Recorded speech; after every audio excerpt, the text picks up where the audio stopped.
अस्सलाम वालेकुम स्टूडेंट्स, उम्मीद करती हूँ आप खैरियत से होंगे।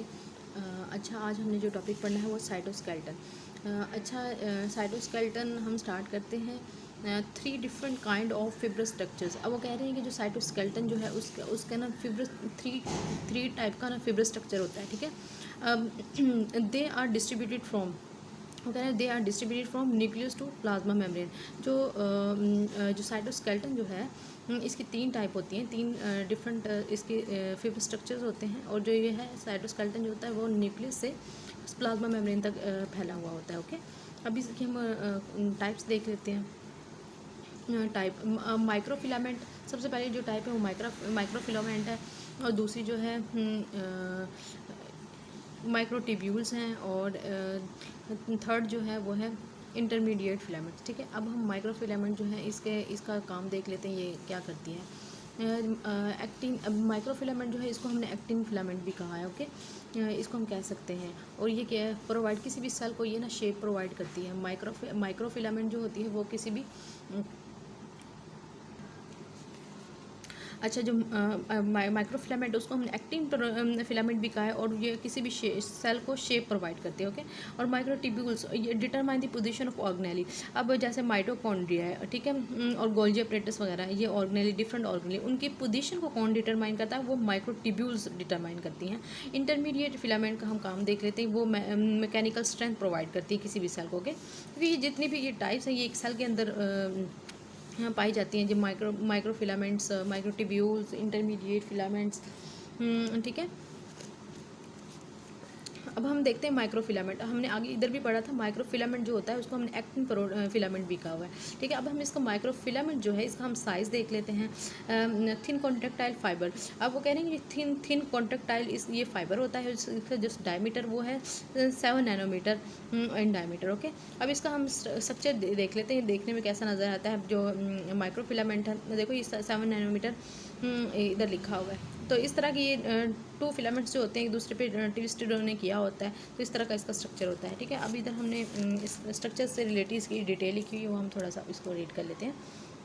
जो माइक्रोफिलामेंट के जो स्ट्रक्चर्स जो होते हैं उसमें एक्टिन सब यूनिट होते हैं। एक तो होता है ना यूनिट, और एक उसके बाद आता है सब यूनिट। ठीक है, सब यूनिट होता है।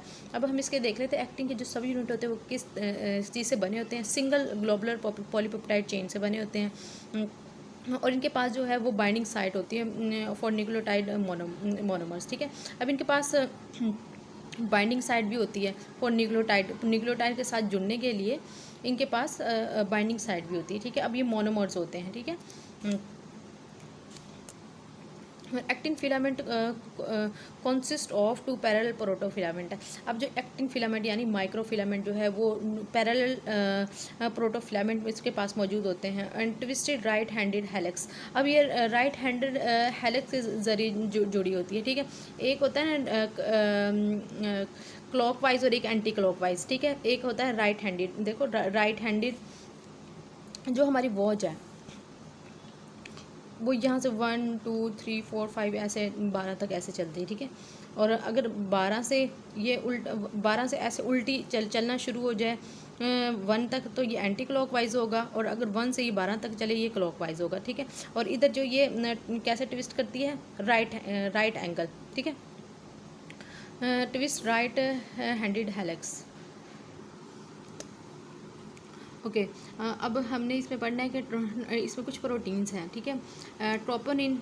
अब इनके फंक्शंस हमने देखने हैं, एक ना ट्रोपोमायोसिन और एक ट्रोपोनिन है। ठीक है, 2 chain of tropomyosin also twisted around on actin filament. अब जो एक्टिन फिलामेंट यानी माइक्रोफिलामेंट के इर्द गिर्द जो है वो ट्रोपोमायोसिन भी उन्होंने ट्विस्ट किया होता है। ठीक है, एंड ट्रोपोनिन। अब ट्रोपोनिन इट इसका क्या फंक्शन है हम पढ़ लेते हैं। It occur in form of triplet. ये ट्रिपलेट यानी इसके ट्रिपल फॉर्म की शक्ल में ये मौजूद होता है। अब हमने कुछ फंक्शंस हैं माइक्रोफिलामेंट यानी एक्टिन फिलामेंट के, ये कहाँ मौजूद होती है, इसका जो रोल ये अदा करती है प्लाज्मा मेम्ब्रेन में भी रोल अदा करती है। ठीक है, और जो माइक्रोफिलामेंट्स जो होते हैं। ओके, और ये शो कॉन्ट्रेक्टाइल एक्टिविटीज़, और ये कॉन्ट्रेक्टाइल एक्टिविटीज़ भी शो करते हैं, और ये जब बनते हैं स्ट्रीमिंग मूवमेंट ऑफ साइटोप्लाज्म, जो साइटोप्लाज्म होता है। ठीक है, अब देखो मैं आपको समझाती हूँ, ये एक सेल है, ठीक है, ये इसका न्यूक्लियस, और न्यूक्लियस के इर्द गिर्द जो चीज़ होती है ना उसको हमने साइटोप्लाज्म कह दिया है।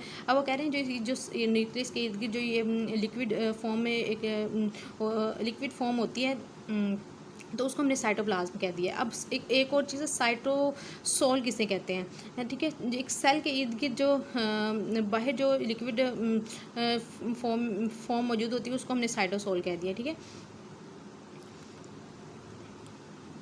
ओके, अब कहाँ पढ़े थे, कास्टिमिंग मूवमेंट ऑफ साइटोप्लाज्म। एक सेल है, सेल के अंदर न्यूक्लियस, न्यूक्लियस के बाहर जो लिक्विड फॉर्म मौजूद होती है उसको हमने साइटोप्लाज्म कह दिया, ठीक है। और present in the intestine in tropical region. अब हमारी ये जो है माइक्रोफिलामेंट एंड एक्टिन फिलामेंट जो है वो इंटेस्टाइन में मौजूद होती हैं, ठीक है। अच्छा, ये आज का हमारा टॉपिक था।